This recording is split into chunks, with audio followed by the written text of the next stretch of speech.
again, and welcome to the Author Roundup. This special segment of the Book Connection Show showcases emerging indie authors who join us for a discussion of their newly published books. Join us for a conversation with our next guest author.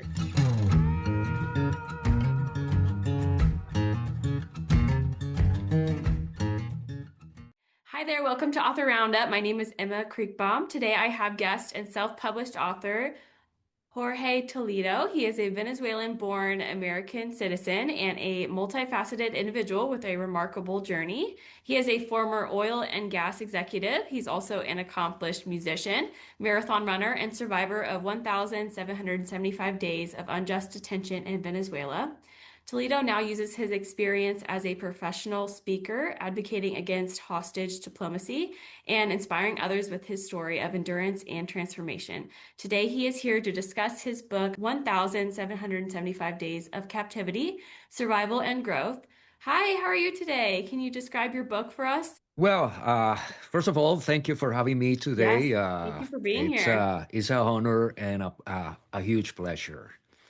Just to give you the big picture view. So as you mentioned, I was taken as a hostage by the Venezuelan regime back in 2017 Oh, wow. with the purpose of using me as a bargaining chip for negotiation, an instrument of coercion by the Venezuelan regime against the United States government.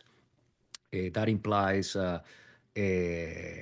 diplomacy, politics, geopolitics, different administrations here in the US, and negotiation. I spent, as the title of the book explain, 1,775 days imprisoned by the Venezuelan regime in two of the most notorious prisons in the Western Hemisphere, known because of their psychological and physical torture. After almost 5 years, and the negotiation brought a good results, and I was released amongst other Americans as a result of a prisoner swap. So the Venezuelan regime requested to get, in exchange of my colleagues and myself's release, the return of a couple of individuals requested by the Venezuelan regime that were imprisoned in federal prisons in the United States. That happened in an island of the Caribbean.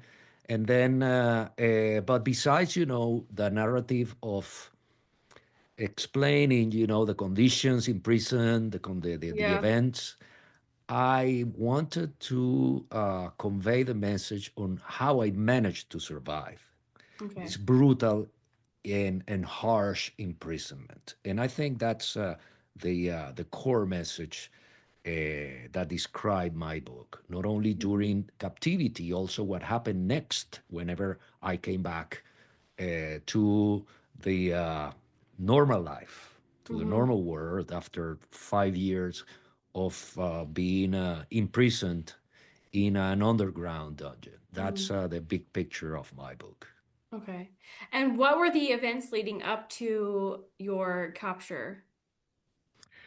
Well, it's a very complex situation that involved the emerge of an autocratic regime in Venezuela, but not only Venezuela, in the region, and their autocratic and human rights violation practices that created geopolitical tensions with the U.S. By that time, and I'm talking about the years previous to my imprisonment in 2017. So by that time, I was in the capacity of an executive of a refining oil company that was in my role. My role was supply trading for refineries, and we had a huge contract with that to take Venezuelan petroleum Mm-hmm. for many years. So I was requested to attend a business meeting in Caracas, Venezuela, Mm-hmm. and due to the contract that I was managing, it wasn't a surprise. So, although I was the executive on top of that sector of the business, I said, it's uncommon that the executive is summoned to a business meeting rather Yeah. than my Yeah. general managers or my traders. But Yeah. anyways, it was a previous days to Thanksgiving, and I decided to attend. There Mm-hmm. was other colleagues, other vice presidents, other executives that were also summoned to that meeting, and this was all prepared to bring us to Caracas, and then using the a military squad, they detained us with false charges of corruption, embezzlement, Mm-hmm. racketeering, but also we were accused to be CIA employees.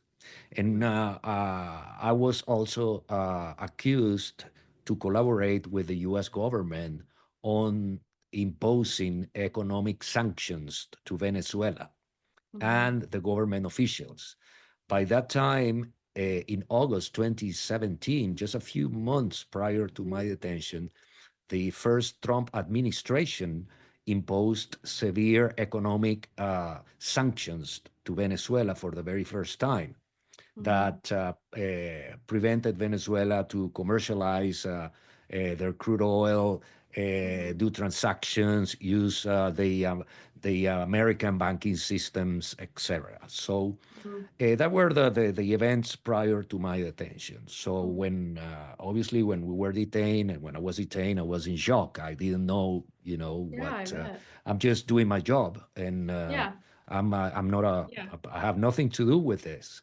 Yeah. But after a few weeks and later, when we were imprisoned and I was able to speak with Venezuelan political prisoners in these discussions, it was openly talk about the intent of the Venezuelan regime of taking Americans as hostages Mm-hmm. for negotiation Mm-hmm. purposes, Mm-hmm. because of as a response on this the economic sanctions imposed by the U.S. Mm-hmm. government. This Mm-hmm. practice evolved as Mm-hmm. what we know now as hostage diplomacy, and it's not Mm-hmm. only practiced by the Venezuelan regime. You can see the same business model in Iran, Russia, China, Syria, Cuba, Nicaragua. Mm-hmm. That's the North Korea, and that put the entire civilized society in jeopardy Mm-hmm. while traveling. Mm-hmm. Okay. And you mentioned a little earlier about your memoir does, explore both the international and forces that led to your imprisonment and also a personal spiritual journey. At what point did you realize that your inner journey would be just as critical as your survival as the events happening around you? Well, that's that was a process, Yeah, I bet. and that process, always, as any other, has a first step or a beginning. Mhm. Yeah, So the first, exposure to the circumstance is what I call the shock stage. So you don't yeah, know what is going on, you don't know what's happening, you know why. So you have a lot of questions without answer. yeah, But then the reality check, and that is the critical path here toward any process to survive. And human condition drives, you know, ourselves, common mortals, to see reality through illusions, through our biases, through our culture, social, economic position, ethnicity, sexual orientation, so religion, you name it. So, and you can have the same situation interpreted through different perspective. Nevertheless, the situation is the situation. So Mm-hmm. there's no one or two. It's a situation. So, and that is the big challenge, to see the situation as it is. So instead of giving an interpretation of a Yeah. circumstance. Mm-hmm. So, and that is, I think, I'm going to give you an analogy. Okay. Is with an alcoholic. Mm-hmm. And I use this analogy in some of my keynotes. The most important moment of an alcoholic is when this person attends the double A meeting for the first Yeah. time, and Mm-hmm. he's asked, okay, so stand up, tell us your name and why you're here. Well, my name is Jorge. I'm an alcoholic and I need help.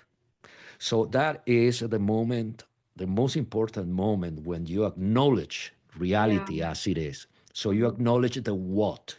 And that is when the spiritual journey travels or Mm-hmm. starts. Because Mm-hmm. when you have that is the what, where I am now, and that's my circumstance. And then that's what I call the volition state, the power of will. Mm-hmm. So when you ask a question, okay, what am I going to do now that I am crystal clear on the situation that I'm within? Mm-hmm. So, and in my case, I had two options. It was a black or white, or survive or not. Mm-hmm. So if I have let myself go in with the flow, as any other cellmate that I had, and unfortunately, some of them died because of the impact of going with the flow. And what I mean by going with the flow is, to let that circumstance go in over your mind, and then your Mm-hmm. mind becomes your worst enemy. Mm-hmm. And there's four things that appear at that moment: anxiety, anguish, desperation, and depression. Mm-hmm. So, and that is what leads an individual to commit suicide. And I witnessed that. Mm-hmm. So, that is the going with the flow. Then the decision to survive. So, and Mm-hmm. you say, well, I want to survive this. So Mm-hmm. I don't, but why? And that is the next step. So you make the decision of surviving. So why are you going to survive? And that is when meaning and purpose plays a role. So you don't have a why if you don't have a reason. And Yeah. then I got internally to, finding that reason. And that reason came after 11 months since I was imprisoned, when I was allowed by the guards to have a phone call for the very first time to speak with my family. Mm-hmm. And by that time, my family was living in Houston, in Texas. I was active in my role in the oil and gas business, and I called my wife. And the first thing that when I heard her voice, I said, "Honey, I only have 2 minutes. So tell me what's going on there, how you're managing." And I started, asking her a lot of questions, and she wasn't able to speak. She was crying and crying and Yeah. crying, and I said, "Honey, only 2 minutes. It's just tell me something." And at after the 2 minutes, I had the guard, touching my my shoulder, and I told my wife, my call is over. So it's it I have to I have to go. And my wife at that moment spoke, and she told me, "Please come back to me." And then I closed that call. I went back to my cell, to my dungeon, and Mm-hmm. I started, within all this, you know, a thunderstorm of emotions. Yeah, I I bet. started, realizing this is the purpose and the meaning of my survival. So I am going back to her, but I'm going back to her not as a sick man or within a coffin. I'm going back to her as a stronger man, as a better man than before, as a Hmm. better husband, a better father. So, and that is, the why. So I Hmm. got the Wow. why after that call. Hmm. So, and then, the that is when the next step on the process, continued.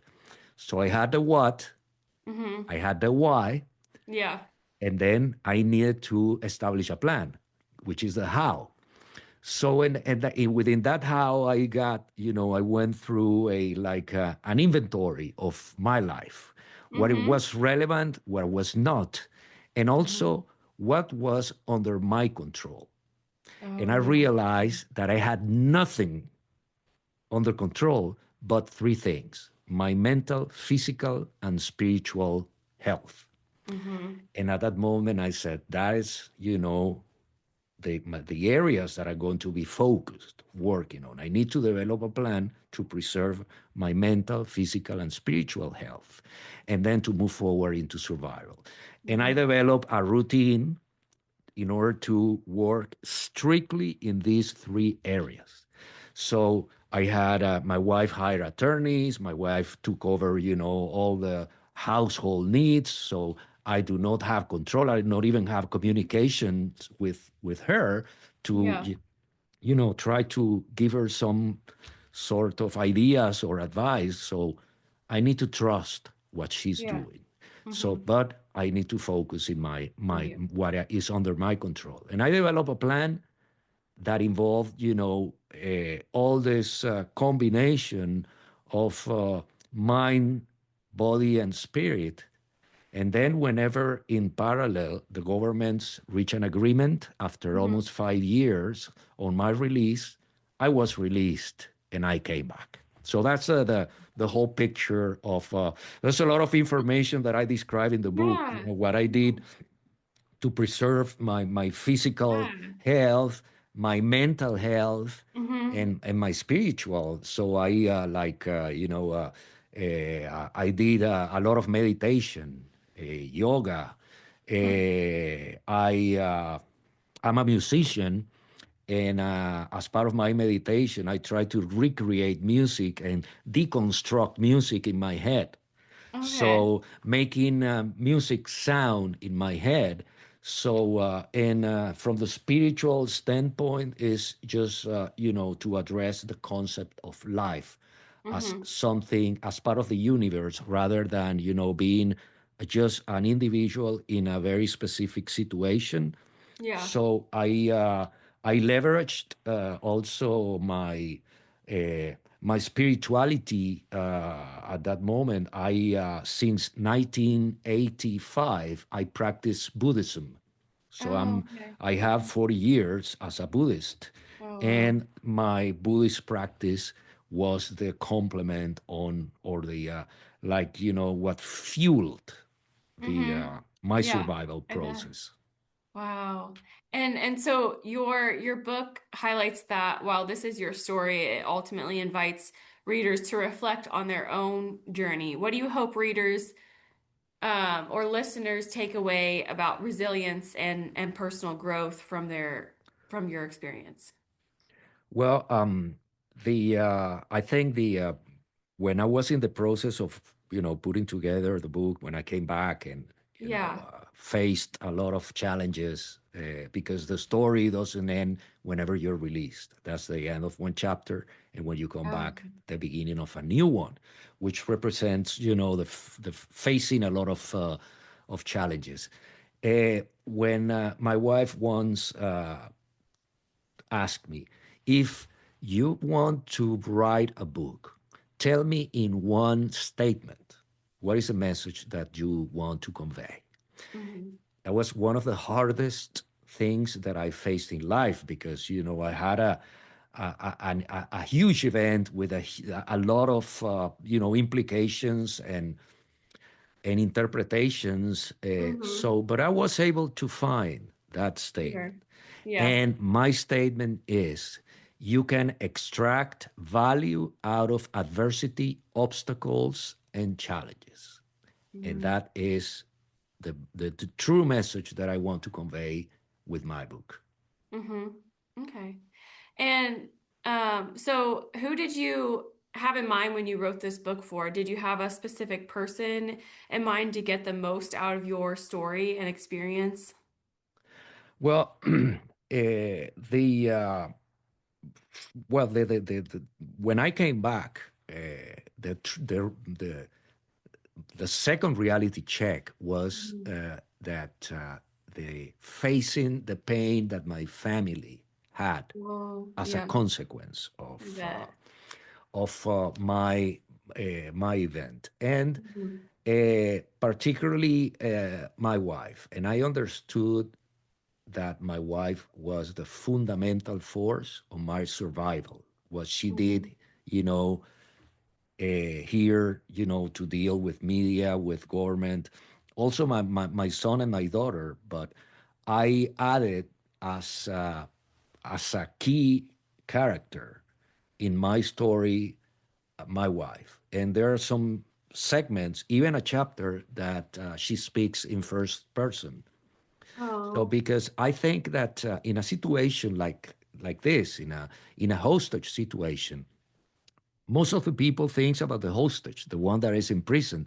But I realized that there was a gap on the level of support to the families. Mhm. So, and what I wanted to what I wanted to convey also is, the pain of the family. So you're not talking about only the individual imprisoned. There's Yeah.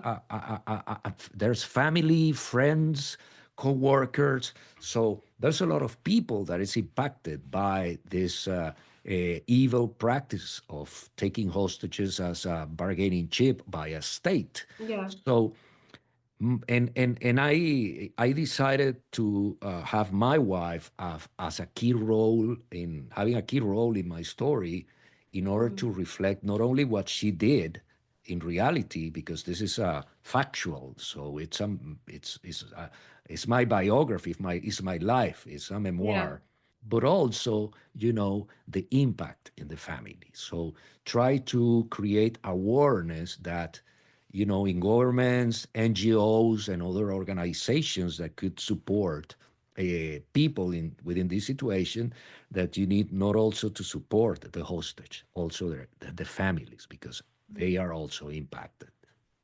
So did your family and did your wife know where you were the first 11 months before you had your first phone call with her? Well, she knew about it because of media. Oh, So our case became very mediatic. So yeah. because the Venezuelan regime used media to justify the imprisonment, saying that besides, the the charges that were Yeah. filed, Hmm. they were saying that we were working for the U.S. government, and we were, spying. We were, CIA employees and collaborators with the government to Hmm. impose sanctions to the to Venezuela. So the Venezuelan regime started using local media, to create a lot of noise, a lot of, misleading information that was replicated in global media. Hmm. So, and that is how my wife was at a grocery store Oh my when goodness. she started, getting messages in her phone, and she said, "Well, Can't what's imagine. going on?" It was nobody called her, nobody, alerted her on the situation, which made the circumstance for her worse, Yeah, because I bet. my name was in global media. Hmm. Wow. So wrongful detentions are becoming more common globally. From your perspective, what do people misunderstand about the reality of being a political prisoner? Well, the first important thing that I would mention is, to assume that this is a threat Mm-hmm. that everybody is facing. In my in my case, we were, oil and gas executives. Mm-hmm. So we were, well known in the oil and gas sector in the U.S., even globally. So as a human commodity, we had a face value for Mm-hmm. trading. Yeah. But after a few years, I started seeing, all kind of people, being taken as hostages. Mm-hmm. Like, there was a case last year, an American that was a world champion of windsurfing.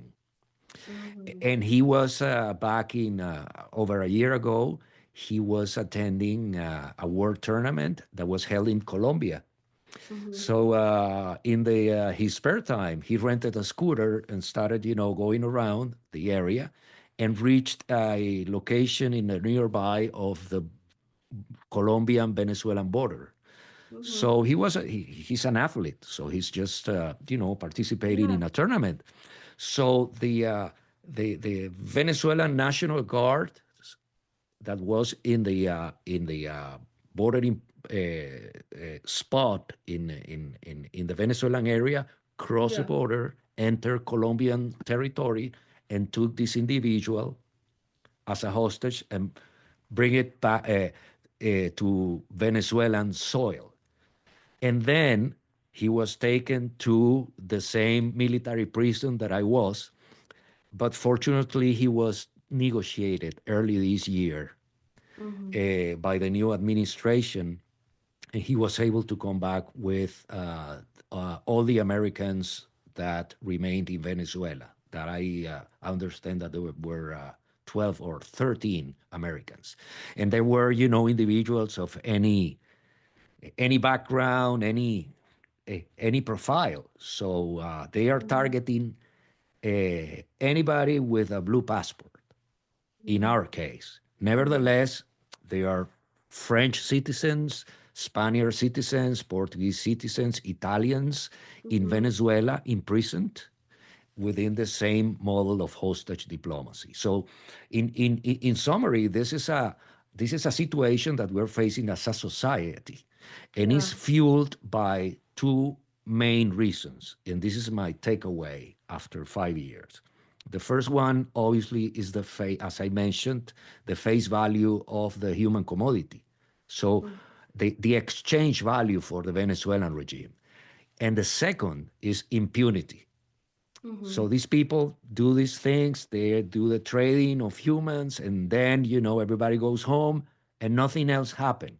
Yeah. So, an impunity is the antidote of against impunity is the application of justice, and I think that is the next step that the society needs to take. How Yeah. to set up an appropriate legal framework that can be applied to the perpetrators of this crime. Mm-hmm. And this might be a little random, but how do you believe political prisons are portrayed in, let's say, movies or media? Is it accurate or inaccurate in your opinion? Or do you think that maybe the media is missing some sort of facet of explaining it or, talking about the people that are in prison? Well, the I think along the decades, this Hmm. practice has been evolved. Okay. Hmm. And if you go back several decades ago, you see media focused on prisoner of war. Hmm. So that's a very Common. Yeah. used well when we were, involved in wars like the wars in Europe, or the Hmm. war in Korea, Vietnam, uh, wars in the Middle East. Yeah. So then the hostage taken practice became a common activity within criminal organizations Mm-hmm. that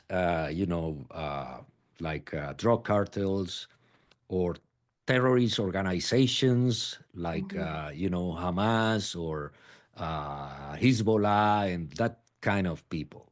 Mm-hmm. But the this evolved, and this makes a case different whenever this happened to me, because the main difference is when a state is the perpetrator of the abduction. Mm-hmm. It's not a criminal organization. And Yeah. whenever it's a state, so it's not a matter of paying a ransom Yeah. as a criminal organization. Then you go into the ground of diplomacy and politics, because you're dealing with a state, and the only one that can represent you is your government. Yeah. So there's no attorneys, there's no money involved, because the purpose is geopolitical. Is but Okay, you for know sure. what? This is a business model, and and now is this is a new mechanism that I Mm-hmm. think that media Yeah. and also the movie producers or the Hollywood industry Yeah. now have a new scenario for Yeah. content in order to produce. I don't think that it's the media has neglected the case or the situation. We are facing a new scenario, and we need to respond or develop the right tools and the right means of communications, and to find the right solutions to this new business model. Mm-hmm. And, after for surviving something so life-altering, how has your view of like freedom and faith or the human spirit changed, and how do these insights, guide you today in your everyday life now?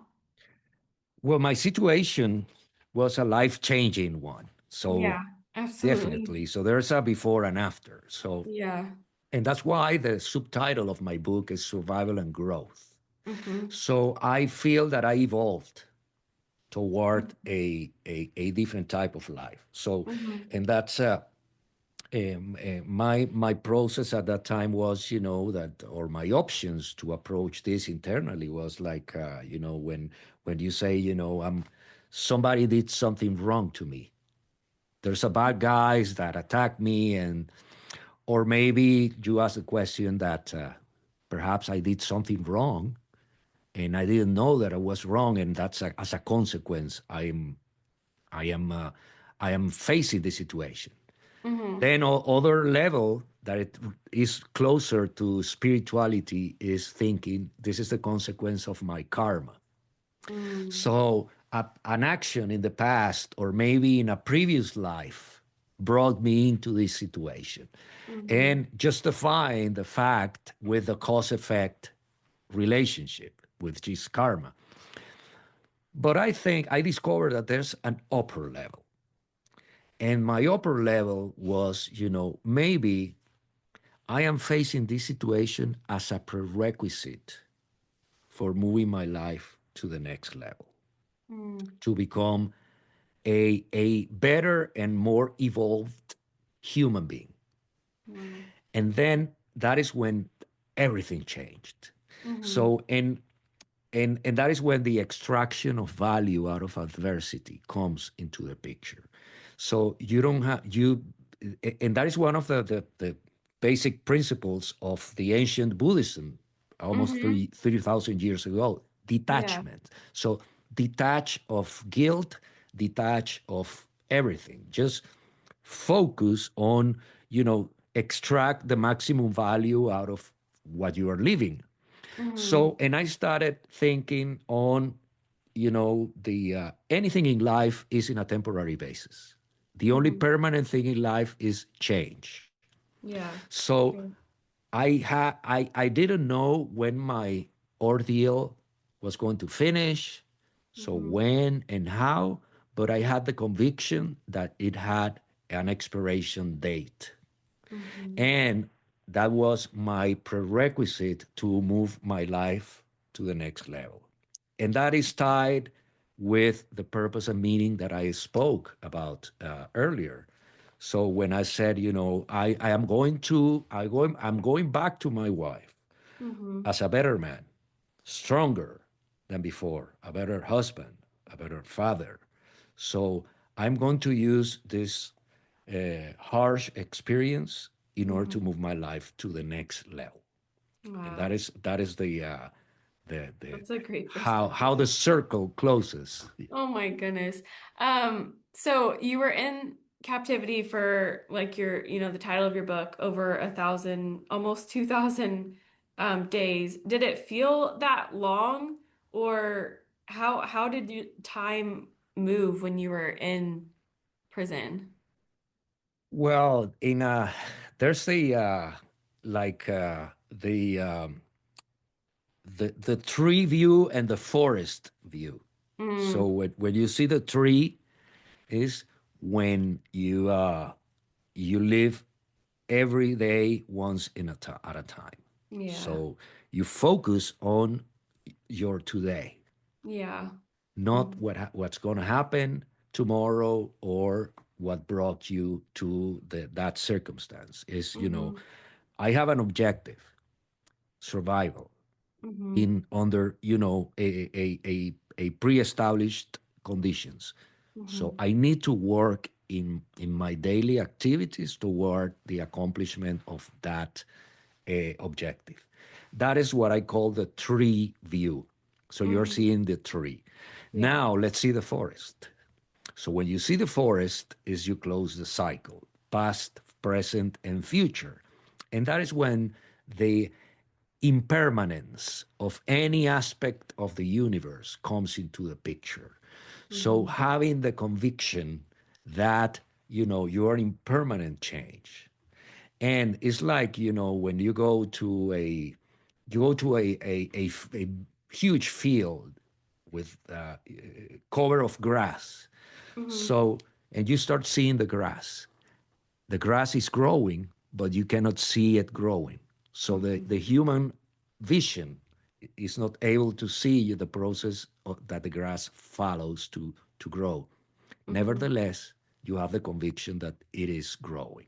Yeah. So that is the when internally we need to see that past, present, and future Mm-hmm. aspect, not as a linear Yeah. process, is circular, is everything together, and that is the forest. I didn't know when and how and under what circumstances, but I had the conviction that my ordeal had an expiration date. Mm-hmm. And I had to work to make sure that when that date comes, I am healthier enough from the Mm-hmm. mental, physical, and spiritual standpoint. Mm-hmm. Did you have a feel the day that you were um released to come home? Did you have like a feeling that that was the day that it was going to happen, or leading up to that day, or no? No, absolutely. No. It Oh was my. a more, It was just a it was a normal day. surreal day. It was Yeah. October the 1st, 2022. I woke up in the morning, 6 in the morning, and I had like,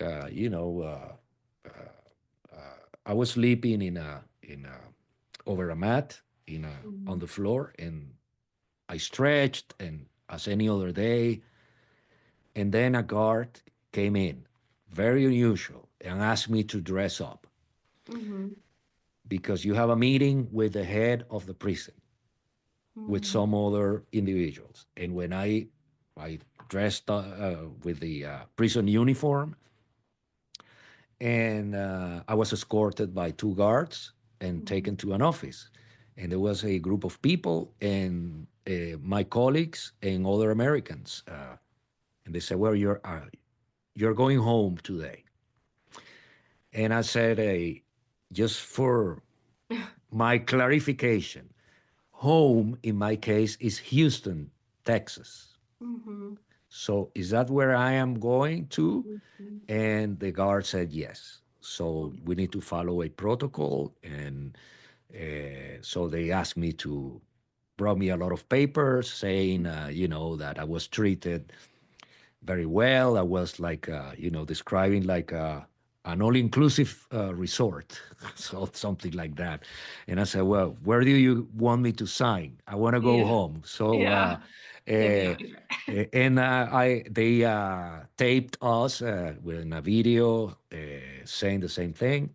Mm-hmm. We were then our heads were covered with hoods, and we were taken into a vehicle and from the prison to an airport. So, in the case of the prison was located in the city of Caracas, the capital city of Venezuela. So, the airport is 30 minutes driving, uh, Mm-hmm. close to the ocean. So, Mm-hmm. you need to cross a mountain and then reach there. So, we were taken there and we jumped into a turboprop, small plane, Mm-hmm. turboprop, and then we took off and head east. So since it was a turboprop, and that day was beautiful. So there was one of those days with no clouds, crystal clear vision. So we were able to see,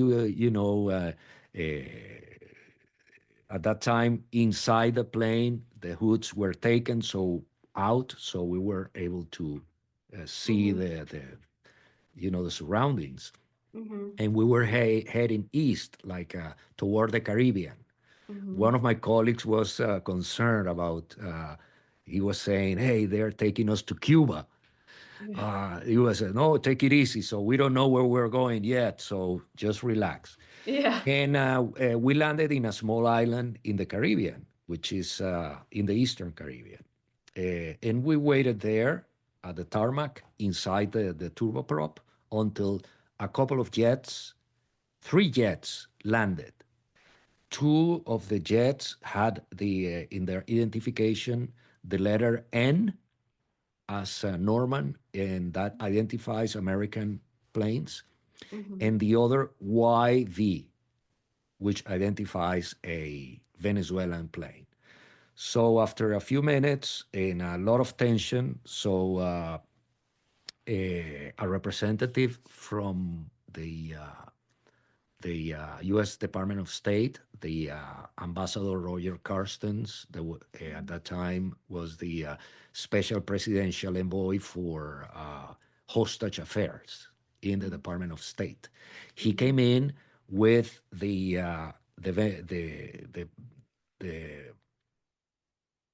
president of the National Assembly of the Venezuelan regime. These two Mm-hmm. individuals came into the turboprop. They started, to check in the ourselves. Yeah, these are the guys. So, and they said, well, we're gonna sign some papers, and you're gonna head toward one of these planes, Mm-hmm. identified with an N.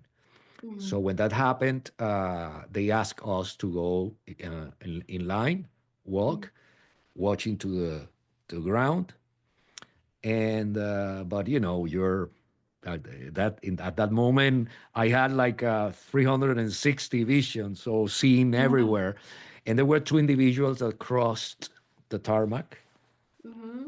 in front of us, going out from the American jet toward the Venezuelan jet, Mm-hmm. and then somebody from the White House, from the National Security Council, that was also from the FBI, was just waiting at the plane and say, "Okay, guys, come on to this jet." And we jump into the jet, and that's how the prisoner swap happened. So the second jet was an ambulance jet. There Mm-hmm. were the three Americans that were in a pretty bad shape from the health standpoint and required immediate attention. So there was a second American jet that it's like an ambulance, and it's used by the Department of State on the recovery of hostages, of prisoners of war, etc. Mm-hmm. And they had a full medical equipment there. Mm-hmm. So the three of us were taken there. I was not, because I was in in a better shape. So Yeah. and then we took off, heading to San Antonio, Texas, to a military base. That was a process of the, the prisoner exchange or prisoner Mm-hmm. swap Mm-hmm. that led to my release and freedom. Mm-hmm. Wow. And so when did you start writing your book and when did you choose and decide you wanted to publish your book? That was to be honest, that was not in my plan. Really? So because I had some immediate issues to resolve. Mm-hmm. First of all, as I said, we were taken to a military base in San Antonio, Mm-hmm. and we were separated there. And I spent 16 days there, 10 days in a hospital with a Mm-hmm. full medical checkup, very extensive, because during my my almost 5 years in Venezuela, I didn't have proper medical attention. So Yeah. they wanted to, and I had multiple ailments during this 5 years. I had COVID 3 times. I have severe pneumonia, amoebiasis, severe weight loss. So Mm-hmm. I was, as part of the torture that I had from the guards, I was deprived to uh, have the necessary food to survive. And as a result, I reached the weight of 100 pounds. Oh my So I gosh. put a picture, a copy of a mugshot that I handled to get when I was 100 pound of Oh my weight. God. So I thought that I was going to die.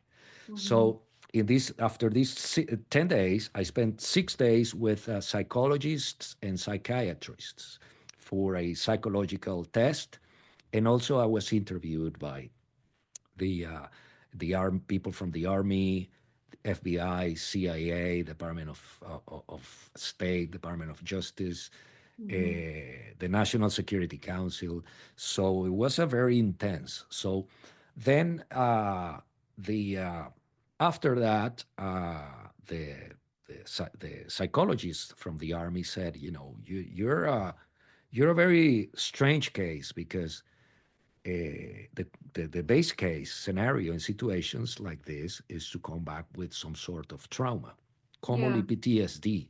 So Yeah. that is what POWs come and so on. And but I don't see any sign of trauma in your case. Mm. So I what we see is that you were able to manage how to survive and come back, in the way you are. So we train people to survive under circumstances as you were, Mm-hmm. and you survive without any training. So you need to tell us what you did.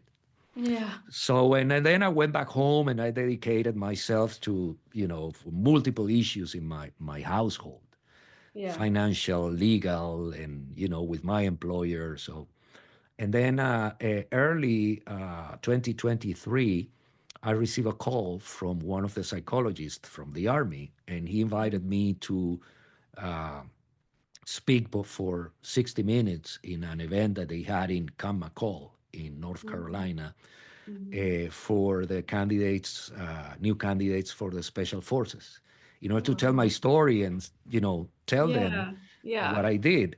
And Yeah. then I started speaking, and they said, you should be telling your story to Mm-hmm. people, and I started speaking in public, and Mm-hmm. started getting calls, and Wow. then putting together, the situation in a comprehensive fashion. Mm-hmm. And then my son and my wife. told me, you should be documenting this because this is something that could be helpful for anybody, not Hmm. only Yeah, just not telling even. an historical event. This is Yeah, something that present tools for yeah. Your uh, strategy. resilience, evolution, survival, Hmm. transformation. And that is Hmm. the word that I like to use, transformation. How to transform yourself from your status quo to an upgraded version, like Hmm. a 2.0 version or a Yeah, 3.0 version. yeah. Oh So my goodness. how to evolve on that way. Hmm. And I started documenting, and I said, this is becoming a book. So Hmm. why not? So when I Yeah. said that, how everything started, Okay. And how long did it take you to complete the manuscript? I think a little over 2 years, Okay. because I entered into a discovery phase, what I call a Mhm. discovery phase. There were a lot of events that happened outside the prison that I was not aware of. And Mhm. inside the prison, I had a lot of questions Mhm. that I needed to get answers. Okay. And, I started that discovery phase speaking to people. I traveled to Washington several times. I met with people at the Congress, people, at the Department of State, Department of Mhm. Justice, even at the White House. So, and I started putting together, the whole picture and getting Mhm. the answers that I was looking at. Mhm. Then the documentation, and I faced different options. So people said, the normal way of doing it. This is look for a literary agent, and that start helping you. You need to put together a sort of summary, and since you are not a writer, so you're not an author. It's likely that you're going to take the path of a ghost writer or even somebody that interview you. And so, and I started entertaining these scenarios, but Mhm. something inside of me was telling me, no, this is not the way that, I was going to feel, Yeah. happy doing this. There's because of two basic reasons. One, back in the 80s, I was very active as a musician, and Mhm. not only as a just playing an instrument. I played professionally. I played in recording sessions, production. I produced music, and even I wrote music. Mhm. And I wrote song. I work as a songwriter for other people, Mhm. and I had a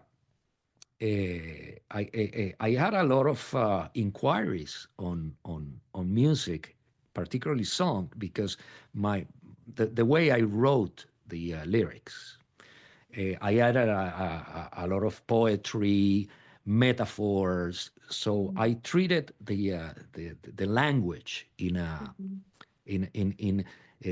with a very high level of aesthetics, Mhm. I would Mhm. say.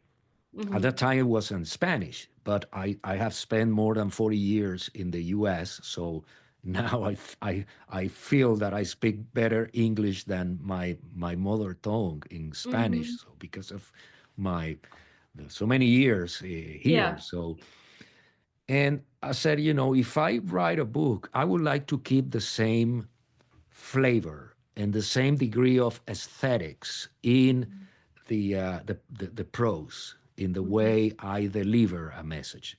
Yeah. I want to do it myself, and then that took me a long time because this is my first experience as an author, Yeah. and then I found a way. The other reason, important reason, was the content. Yeah. So I want to have full control of the content, Yeah, of course. not having, the restriction of number of pages, words, or even, Mhm. transforming the story to make it more commercial, more. Right, yeah. I'm doing this because I want to convey a message. I'm not Mm-hmm. this is not a business. So it's so content, the control of the content was so important for me. So when Mm-hmm. I found a way to that self-publishing was the most suitable option for me. I put Mm-hmm. together a budget and then I move forward. I hire a professional editor that helped me on, the grammar, uh, Yeah. keeping, an eye open on the style, the consistency of everything, and also to provide the perspective of the reader Mm-hmm. Yeah. as It's important. and we did some iterations of revisions. And then when I felt comfortable with the final product, I said, this is it. This is a manuscript. This is what I want to publish. And bam, Mm-hmm. I move forward. That took a Yeah. little over 2 years. Okay. And so was this a project that like people in your life knew about, like the extent of your experience there, or is it something that you kept for yourself for, since coming out of it? Or were there like content wise, was it things that people were shocked by?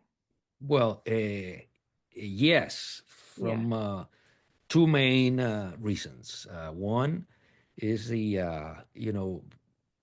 message that I wanted to convey. Hmm. There were details on events in prison that I consider, that were not aligned with with the purpose on Hmm. putting together the memoir, Hmm. such as detailed circumstances on torture practices. So my intent writing this was not to put on detail, Yeah. Every the detail, yeah. methodologies of torturing prisoners, Hmm.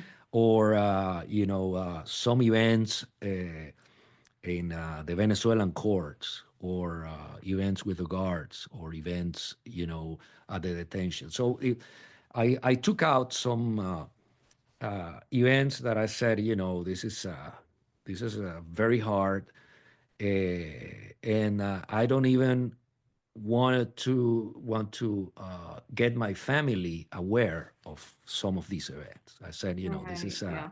It's too much. Yeah. it's too much. It's too much. And the other thing is the length of the book. So Right. I had a lot of details, and my book has 288 pages. Hmm. So almost 200,000 words. Hmm. So it's a long book. So I wanted to make it readable, but Hmm. also, making sure that I didn't lose the focus on the message that I wanted to convey, Hmm. Yeah. and what is relevant, truly relevant. So and that it's pretty much what happened. Yeah. And what's been the feedback from your book? What's been the nicest feedback or review you've received about your book? Well, it has been interesting because people that knows me from from the past, or have had some different type of relationship, whether Mhm. work or personal, they uh, they start reading the book, and they need to stop because Oh, there's yeah. It's a a lot lot. of It's heavy. emotions that come. Uh, there are people that finds the book very inspirational. Hmm. So that's as a motivation tool.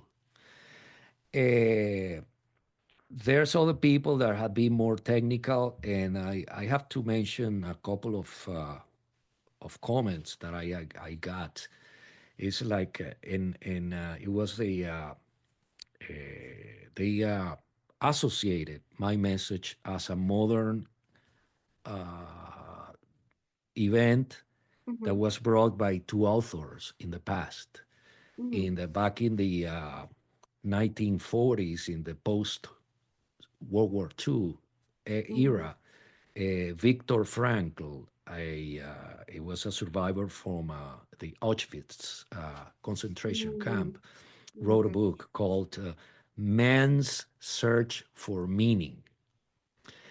And he was a psychiatrist, and the book, his this book has two parts. The first part is a narrative of the life in Auschwitz, but the connection with my message is that he said that besides the guys that were executed by the Nazis, so people that didn't survive the life in Auschwitz were the ones without a purpose in life.